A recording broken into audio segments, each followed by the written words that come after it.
gahunda zabo ahubwo bakabikoresha basenya igihugu. Reka dukomeze tuganire. Hano dufite umuntu bita Claude uri Gatiki. Claude uraho? Claude uranyumva? Ubundi twakabaye tumaze umwanya nk'uyu nguyu gutya tutarashyiramo genda cyangwa tutarumva igitsina gore.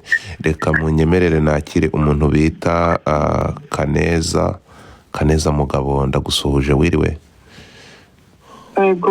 Godfather, wiriwe neza. Wiriweho. Suhuje n'abagenzi bawe Uswakimu wagufashije, ndetse na Ignatius Paul Felix na journaliste umaze kuvuga, ndetse na African Boy. Mwagize neza gutarama ibigwi by'umubyeyi Ingabire Marie Immaculée.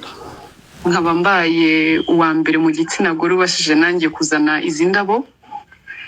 Rwose Imana iguhezagire Godfather. Nkunda ko ujyana n'ibihe, ntujya ukererwa, ndabigushimiye pe.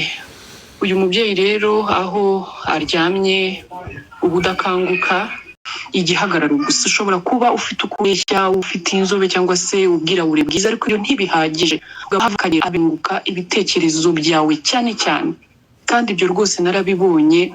Abantu b'abapapa muri hano murabizi ko muba proud mu gihe ufite umugore uzi kuri gusohokana ahantu, ukabona umugore uzi kuganira n'abandi, ibyubaka conversation intellectuelle nyine, atari umugore uri bujyana hano akaba timide, akaba konje kubera ko atisanga. Ingabire rero icyo kintu yaragihagaraniye kuva nuko u Rwanda rugeze ku isi hose. Ubutumwa bw'uwitwa Enoke n'abandi mwagiye mutanga ubutumwa bwinshi cyane, turaza kubunyuramo. Bwana Uswakimu, sinzi niba ugihari, noneho nawe ugatekinga over. Nkuko nabiyasabye space tari buze gutinda, ntabwo turi buze gutinda kuko ibyinshi twavuga ni byinshi kuri uyu mubyeyi. Ariko nk'umwe wanyuze kuri izi platform, nkuko nari nabivuze, nk'umubyeyi wanyuze kuri izi platform, ntabwo twari kureka gutyo ngo tutegereze. Haraza, ndatekereza hari buze kunyuraho gahunda za leta, haraza kunyuraho gahunda z'umuryango, haraza kunyuraho gahunda n'ibiganiro ntekereza bimuvugi no ku kigo yakoreraga nka Rwanda Transparency.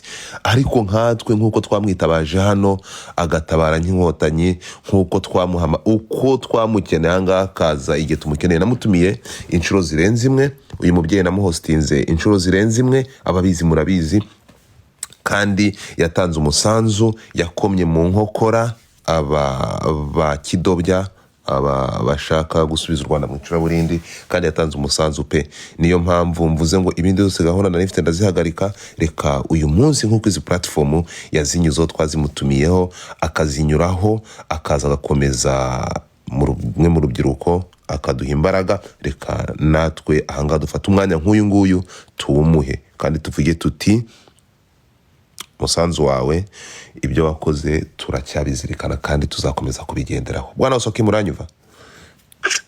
Ndakumva Godfather. Reka noneho ngo sinzi niba uri disponible, udufashe udusubirire mu mwuga, mu myuga y'uyu mubyeyi yanyuzemo, yabitangazamakuru, umusanzu yatanzemo, hanyuma uduhe n'ishusho y'umunyamakuru ushobora gufata umwuga we akawukoresha akarinda asoza nk'uko ashoje, abyariye igihugu imbuto ziribwa, apana imbuto zishaririye.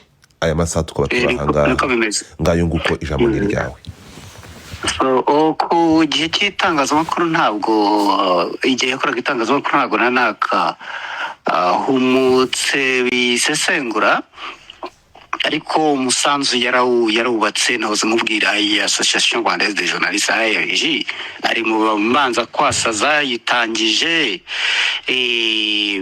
amakuru mfite nuko yanayoboyeho, kandi irahari, irakora, imeze neza.